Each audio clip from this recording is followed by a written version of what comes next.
Reviravolta acontece e Dybala toma decisão sobre o seu futuro. Informações importantes sobre a renovação de contrato com Arrascaeta e Filipe Luís.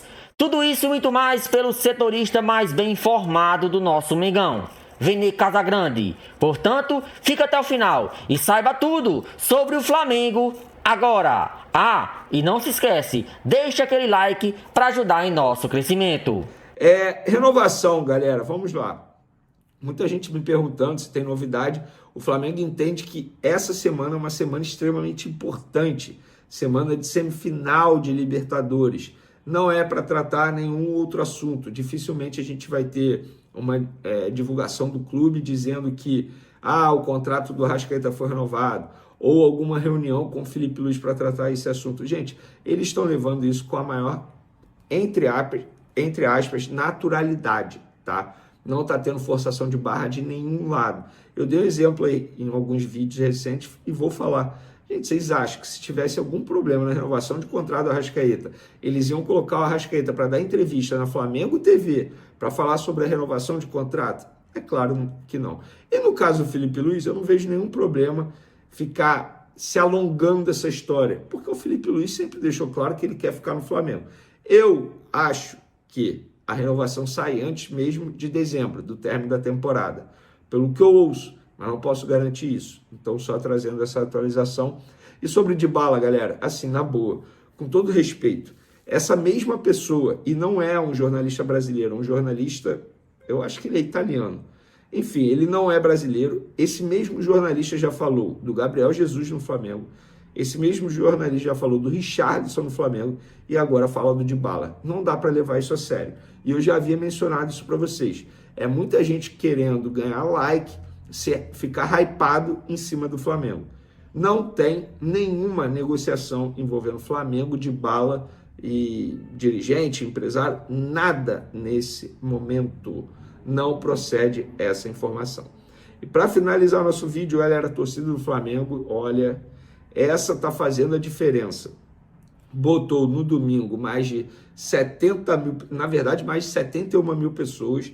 Agora na quarta-feira vai botar mais de 70 mil pessoas. Estamos falando de, em 3, 4 dias, 140 mil pessoas no Maracanã. Fora o valor da renda, a forma como a torcida apoiou o Flamengo contra o Palmeiras e vai apoiar contra o Racing. Eles no caso os rubro-negros, prometem mais uma festa, mas a festa não vai ficar só no Maracanã. Antes do Maracanã, vai ter um ato de apoio na porta do CT Ninho do Urubu, tá? A delegação do Flamengo vai sair por volta das 18 horas, o famoso 6 horas da noite do CT, e lá, com certeza, muitos rubro-negros estarão para apoiar, passar energia positiva, fazer uma linda festa para a delegação. E depois, no Maracanã, os rubro-negros prometem o maior mosaico do novo Maracanã, com mais de 64 mil peças. Vocês têm noção disso? Poxa, Vini, mas só mosaico? Tem que ter balão, tem que ter isso, tem que ter aquilo. É show pirotécnico. Gente, a Conmebol não permite, tá? Só para vocês entenderem. Antes de criticar, vocês precisam questionar o porquê do só mosaico. Estamos falando do maior mosaico do novo Maracanã, 64 mil peças. Então, parabéns a todos que estão participando dessa linda festa. Quarta-feira é dia de jogo muito difícil. O Flamengo precisa fazer um bom placar, porque o jogo lá na Argentina vai ser insano, vai ser complicado, vai ser... Nossa, enfrentar time argentino a gente pôde ver contra os Estudiantes que é complicado. E o Racing hoje é o melhor time do futebol argentino e jogando na casa deles é mais difícil. Flamengo, vamos lá, galera, informações importantes. Antes de mais nada, Jorginho. A gente precisa falar do Jorginho.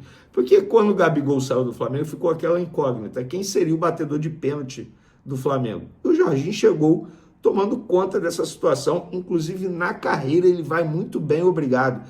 85% de aproveitamento de pênalti na carreira. Ao todo, 53 cobranças no tempo regulamentar, 45 convertidas e 8 desperdiçadas. Na Premier League, por exemplo, o desempenho chamou atenção, segundo o GE aqui, 19 acertos em 22 tentativas. Retrospecto de Jorginho nos pênaltis: 27 gols no Chelsea, 5 gols na Itália, seleção italiana. 5 gols, Hellas Verona, que é o clube italiano. 4 gols, Napoli. 2 gols, Arsenal. E 2 gols, Flamengo. Isso aqui levando em consideração tempo regulamentar, porque o Jorginho teve aí cobrança também em disputa de pênalti. Se eu não me engano, foi contra o Atlético Mineiro também pela Copa do Brasil. Então, o jogador que chegou muito bem tomou conta dessa situação aí de cobrança de pênalti, porque, por exemplo, o Pedro, embora seja centroavante, mas não é o forte dele. Tem o Arrascaeta, mas o Arrascaeta nem sempre está em campo, preservado e tal. E o Jorginho é o cara para cobrança de pênalti, tanto é que ele cobrou muito bem aí no último jogo contra o Palmeiras, dando aquela paradinha e tudo. Mas enfim, outro jogador que chegou bem também ao time do Flamengo e a gente precisa mencionar é o Carrascal. Que jogador é o Carrascal? E ele está cada vez mais à vontade dentro do clube. Eu tenho conversado com as pessoas que fazem parte do dia a dia do Flamengo e falo, cara, o Carrascal é uma pessoa sensacional, chegou muito bem, já se entrosou, mas assim, não se entrosou de maneira forçada, muito pelo contrário, foi abraçado pelo grupo.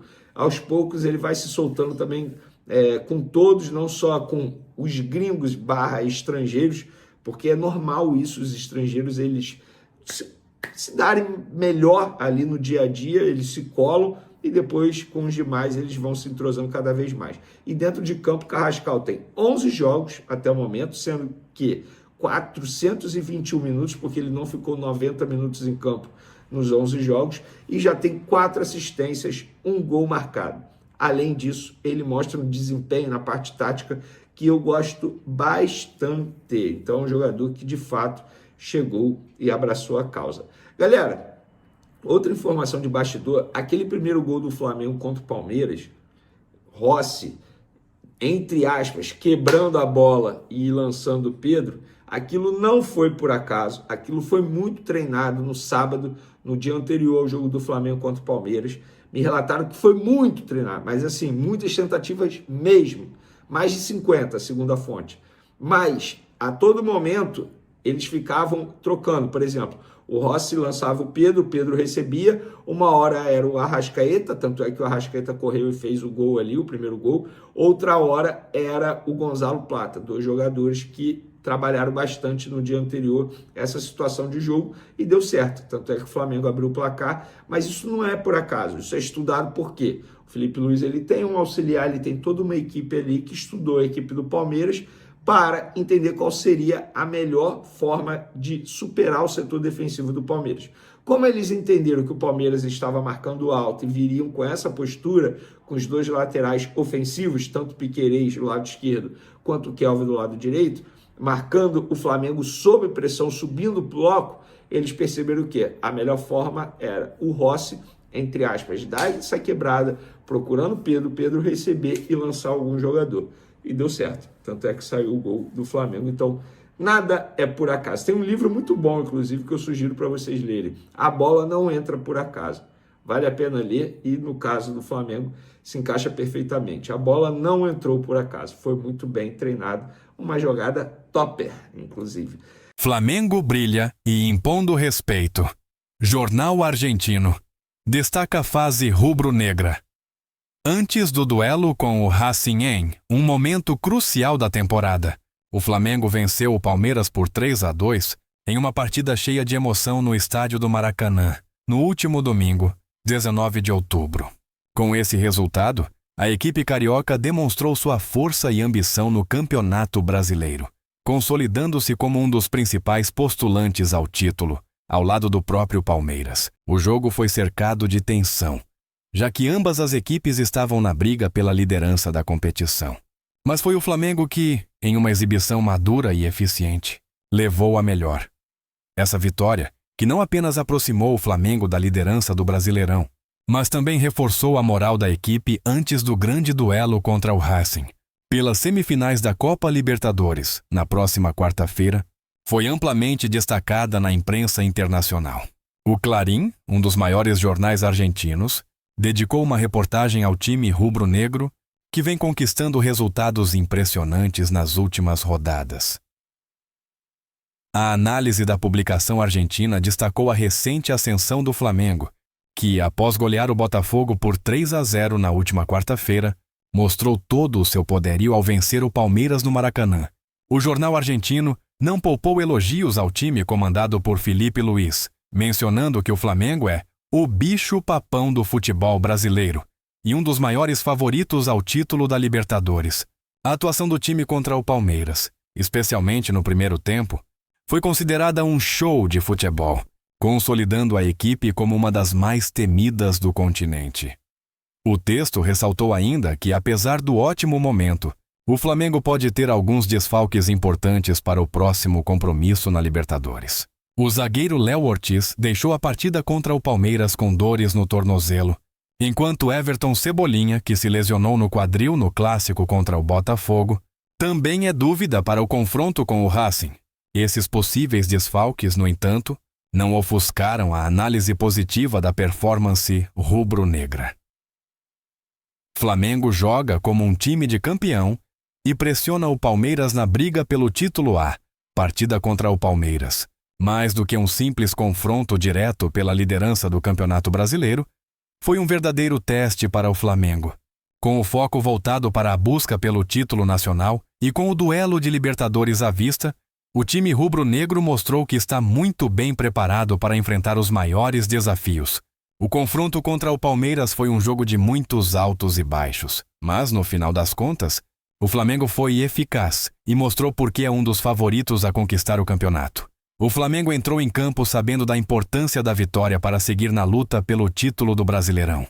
E foi com uma atitude aguerrida, como quem realmente almeja o título, que a equipe se impôs durante os 90 minutos. O resultado final de 3-2 foi construído praticamente todo no primeiro tempo, com o Flamengo aproveitando suas oportunidades com precisão.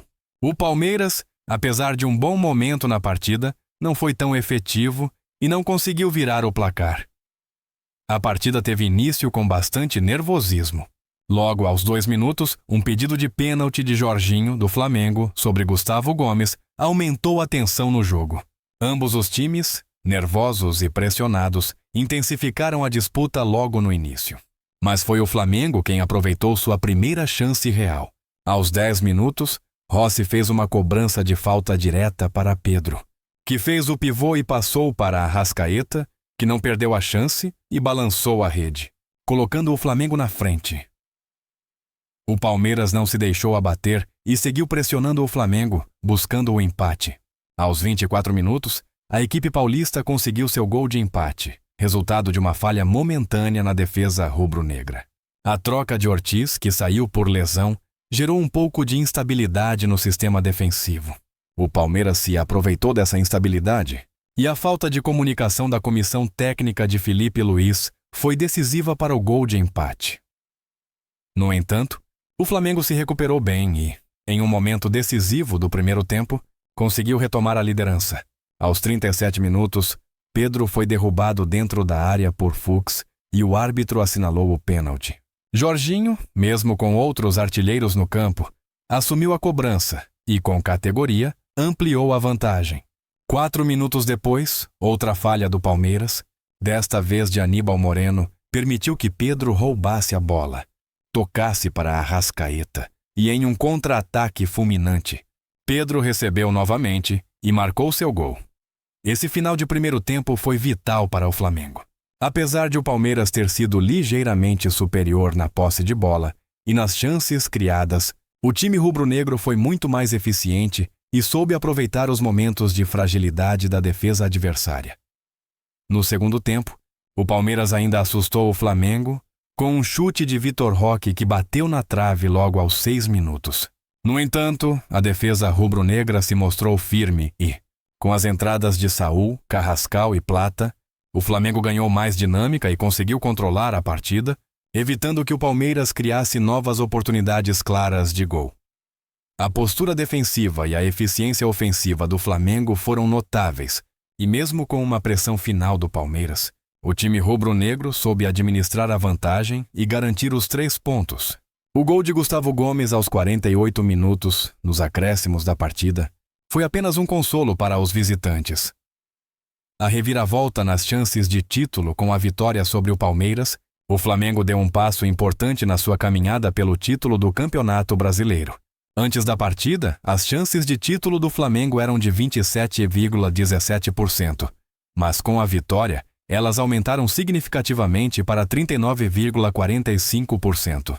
Já o Palmeiras, que começou o jogo com 71,06% de chances, viu sua probabilidade cair para 58,14%, o que mostra como o equilíbrio entre as duas equipes segue firme. Agora, as duas equipes estão empatadas com 61 pontos, mas o Palmeiras segue na frente por conta de uma vitória a mais na tabela.